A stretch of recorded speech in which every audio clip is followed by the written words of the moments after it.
বয়ফ্রেন্ডের সাথে ব্রেকআপ করে বাসায় ফিরলাম আর মনে মনে ভাবতেছি জীবন যেন একটা নাটক। বাসায় আসার পর জানতে পারলাম আজকে বিকালেই নাকি আমাকে পাত্রপক্ষ দেখতে আসবে। মনটা একটু হালকা লাগলো আর মনে মনে ভাবতে থাকলাম এই সুযোগ রাহাতকে একটু জ্বালানো যাবে। মনে মনে ভাবলাম পাত্রর সাথে একটা ছবি উঠে ওকে হোয়াটসঅ্যাপে পাঠাবো, দেখবে আর জ্বলবে। সে আমাকে চ্যালেঞ্জ করেছিল যে 1 সপ্তাহের মধ্যে নতুন বয়ফ্রেন্ড বানিয়ে দেখাও দেখি, কিন্তু আমার তো 1 ঘন্টা সময়ও লাগলো না। 1 সপ্তাহের মতো সময় তো আমার লাগলোই না, তাও আবার সেটা বিয়ের পাত্র হিসেবে। বিকেলে ভাবির সাহায্য নিয়ে একটু সাজুগুজু করলাম, লাল শাড়ি, কানের দুল, হালকা মেকআপ সব মিলিয়ে আয়নাতে তো নিজেকে চিনতেই পারছিলাম না। পাত্রপক্ষ এলো, আমি তাদের সামনে লজ্জায় মাথা নিচু করে বসে আছি। এদিকে ছেলের মা আর চাচি আমাকে প্রশ্ন করছেন। আমি হালকা গলায় সব উত্তর দিলাম, শুনে মনে হলো আমাকে খুবই পছন্দ হয়েছে। হঠাৎ ছেলের চাচি বলে উঠলো ছেলে মেয়ে একটু আলাদা করে কথা বলা দরকার, তা না হলে ব্যাপারটা কেমন হয়। আমিও মনে মনে ভাবতেছি আমি তো এই সুযোগেরই অপেক্ষা করতেছিলাম। এরপর ভাবি আমাকে একটা রুমে বসিয়ে রেখে গেলেন। এর মিনিট খানেক পর পাত্রটা রুমে আসলেন। পাত্রকে বললাম আপনি যদি আমাকে পছন্দ করে থাকেন তাহলে আর অন্য কোনো কথা বাড়ানোর দরকার নেই, আসুন আমরা একটা সেলফি তুলি। ঠিক তখনই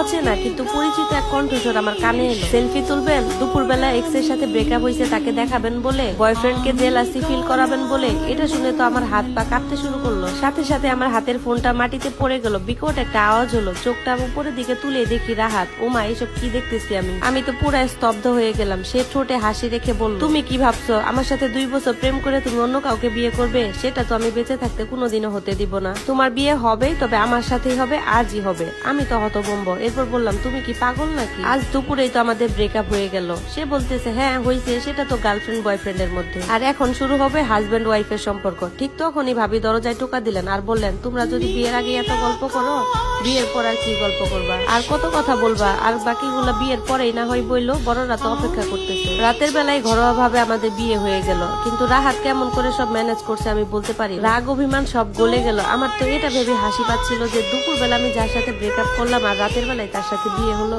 এবং এখন সে আমার স্বামী। 9 বছর পর আজ আমাদের বিবাহ বার্ষিকী। সকাল থেকে রাহাতের প্রিয় খাবারগুলো রান্না করেছে। কেক আনার জন্য দোকানেও গিয়েছিলাম। ফিরে এসে দেখি শাশুড়ি গলা গম্ভীর। উনি বলতেছে এত আয়োজন কেন? এই কেক আবার কার জন্য? আমি তখন হাসতে হাসতে বললাম মা আজকে আমাদের বিবাহ বার্ষিকী। উনি তখন ঠান্ডা মাথায় বললেন 9 বছর হয়ে গেল তোমাদের বিয়ের, এখন একটা সন্তান দিতে পারলা না? আগামী 6 মাসের মধ্যে যদি তুমি কোনো সন্তান না দিতে পারো তাহলে আমার ছেলেকে আমি আরেকটা বিয়ে করাবো। কথাগুলো যেন ছুরির মতো কেটে গেল মনে। চোখের পানি আমি আর আটকে রাখতে পারলাম না। আমি তো কত চেষ্টা করেছি, ডাক্তার, কবিরাজ, তারপরও কোনো কাজ হয়নি। এরপর একটা আমার হাত থেকে পড়ে গেল, ভেঙে চুরমার হয়ে গেল, যেমনটা আমার মন হয়ে গেছে। রাতের বেলা রাহাত যখন বাসায় এলো তখন আমি ঘর অন্ধকার করে বসে আছি। তখন সে বলল আমি বাইরে থেকে খেয়ে এসেছি, তুমিও খেয়ে নাও। এই বলে সে ওয়াশরুমের দিকে চলে গেল। আমার তো তখন বুকটা কেঁপে উঠলো যে আজকে দিনটাও সে ভুলে গেল। ভাবতেছিলাম যে মানুষ আমাকে না খাওয়ানো পর্যন্ত বসে থাকতো সেই মানুষটা আজকের দিনটাই ভুলে গেল।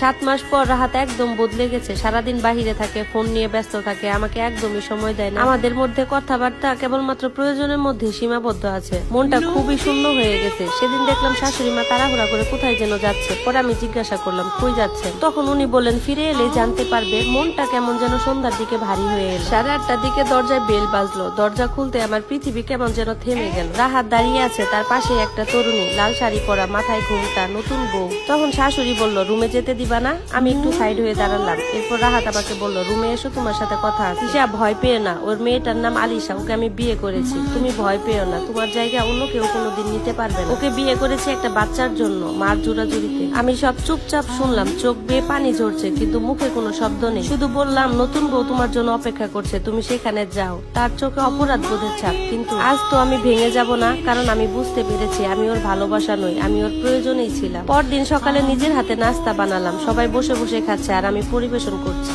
রাহাত আমাকে বলল বসো, আমরা একসাথেই খাই। এরপর আলিশাও আমাকে মিষ্টি হাসি দিয়ে বলল আপু মনে আপনিও বসেন, একসাথেই খাই। আমিও বসে শেষবারের মতো ওর সাথে খাওয়ার তৃষ্ণা মেটালাম। খাওয়ার শেষে নিজের রুম থেকে গোছানো লাগেজটা নিয়ে বের হয়ে আসলাম। শাশুড়ি মা তখন বলতেছে এই সকাল সকাল কোথায় বেরোচ্ছ? চুপ করে থাকলাম। রাহাত বলল তিশা আমি তো তোমাকে বলেছি তোমার জায়গাটা কেউ কোনোদিন নেবে না, তুমি কোথায় যাচ্ছ?